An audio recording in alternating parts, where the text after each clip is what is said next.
こんにちは。今回は高速は必要かという議題で考察してみたいと思います。さて、CADを初めて触る方にとって最初の難関が高速ではないでしょうか。CAD の使い方や初心者用の解説を見ると必ず高速を使っています。にもかかわらず、なぜこの部分に高速が必要なのかという説明がありません。そもそも高速とは何のための機能で、なぜ高速を使うのでしょうか。今回は今更聞けない高速って何という話をしてみます。では動画の構成です。第1部から第4部までの4部構成で説明していきたいと思います。第1部は高速の種類や概要をざっくり紹介します。第2部では高速を使った時の利点について説明します。第3部では高速を使った時の問題点について説明します。第4部では高速を適度に使う方法について考えてみます。第1部、高速の種類と概要。高速といっても色々あります。表にざっとまとめました。多すぎるので全部説明するわけではありませんが、大きく分けると幾何高速と寸法高速の2種類に分類されます。幾何高速は図形の位置関係や形状を規定する高速です。形状の性質や相互の関係性を定義します。寸法高速は図形の具体的なサイズや位置を数値で規定する高速です。では実際にフリーCADでざっくり見てみましょう。画面はパートデザインワークベンチの画面です。とりあえずスケッチを作成してスケッチ画面を開きます。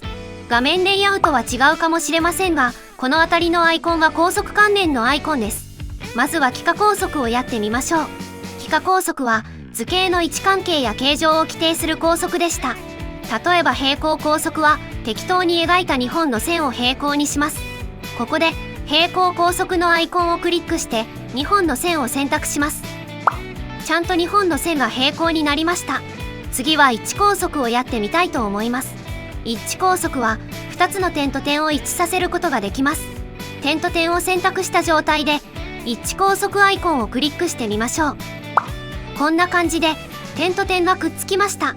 さてこの時点と点は一致しましたが、合わせて平行高速で平行にした線も一緒に動いたことがわかりますでしょうか。こんな感じでこの線と線は平行、この点と点は一致という図形の位置関係に条件をつけるのが幾何高速です。続いて寸法高速をやってみましょう。寸法高速は図形の具体的なサイズや位置を数値で規定する高速でした。では垂直距離高速をやってみましょう。点と点を選択して垂直距離高速のアイコンをクリックします。寸法を入力するダイアログボックスが表示されました。では点と点の垂直距離を指定してみましょう。こんな感じで点と点の垂直距離が拘束されました。今度は角度拘束を行ってみましょう。線と線を選択して角度拘束アイコンをクリックします。角度を入力するダイアログボックスが表示されました。角度を入力してみましょう。線と線の角度を拘束できました。こんな感じで距離や角度のような図形の位置やサイズを規定するのが寸法高速です。これらの高速を使ってガチガチに固めて動かなくすることを完全高速と言います。例えばこのように高速でガチガチに固めて動かなくしたのが完全高速です。タスクタブのところにも緑の字で完全高速って表示されてますね。ざっくりした高速の説明は以上です。第2部、高速の威力を実感。さて、この適当な図形を立体化してみます。こんな感じで立体化されますね。これを一つの部品だと思ってください。例えば、この部品にくっつけるようにもう一つ部品を作るにはどうしたらよいでしょうか。とりあえず、新たにスケッチを作成しましょう。この謎部品に接するように正方形の部品を作ってみたいと思います。この謎部品のここの辺りにぴったり合致するように作図してみます。はい、分かってましたが目視で作図するのは無理ですね。ここで外部ジオメトリを作成という機能を使ってみましょう。この変なアイコンをクリックするか、メニューのスケッチ、スケッチャーツール、外部ジオメトリを作成を選択してください。カーソル形状が変わったと思います。ここで謎部品の辺の2点を選択します。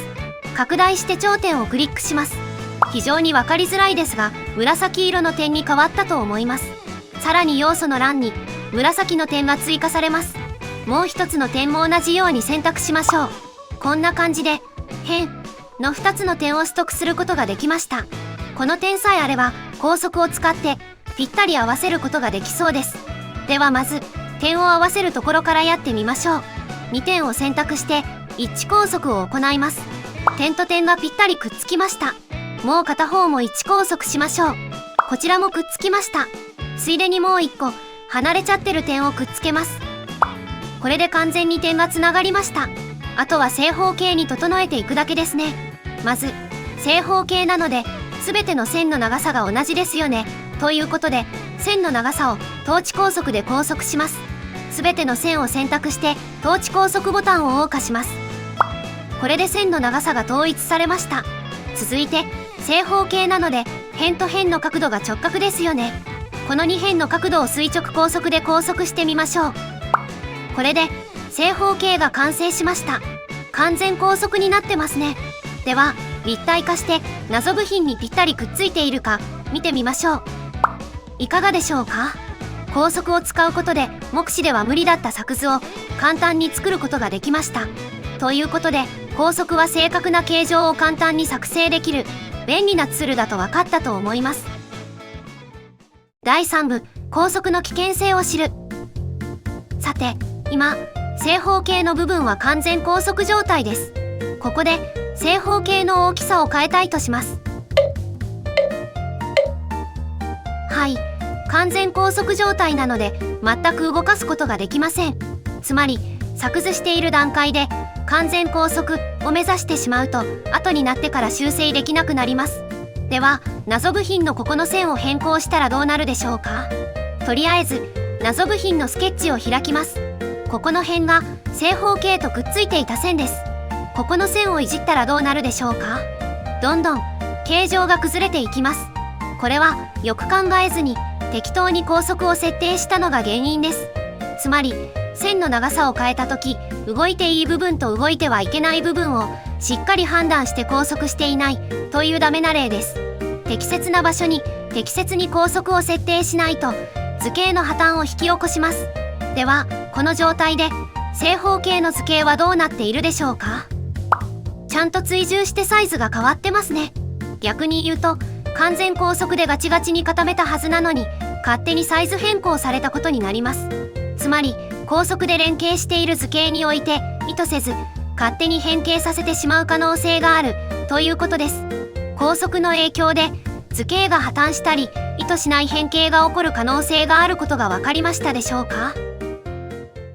さてここまでで高速のメリットやデメリットをサクッと説明しました。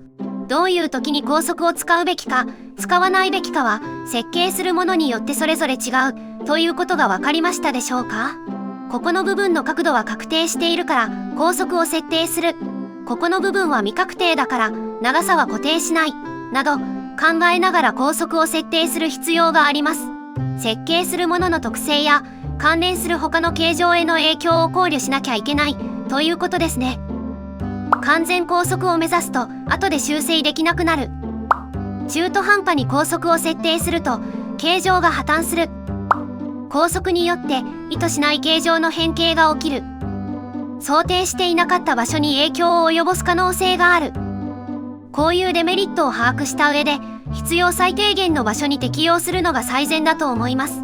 また完全高速を行うのなら完璧に完成という状態になった時に行えば良いと思います。高速のデメリットを理解した上で適度に自由度を残しながら設計してください。第4部は以上とします。設計思想の話とかをしてみたいと思います。まず高速の話ですが、使わなくてもグリッドにスナップさせる方法でほとんど事足りると思ってます。高速でつまずくぐらいなら使わなくて良いと思います。高速にこだわるのではなく、まずはフリーCADの使い方に慣れる方が最優先です。目的と手段が入れ替わるとよく言いますが、CAD はあくまでもものを作るための手段です。CAD の機能や技術ばかりを学んで満足して何も作らないということでは意味がありません。さて、ちょっとソフトウェアの設計思想と CAD の設計思想の違いについて触れてみたいと思います。ソフトウェアの設計思想として素結合というのを徹底的にこだわります。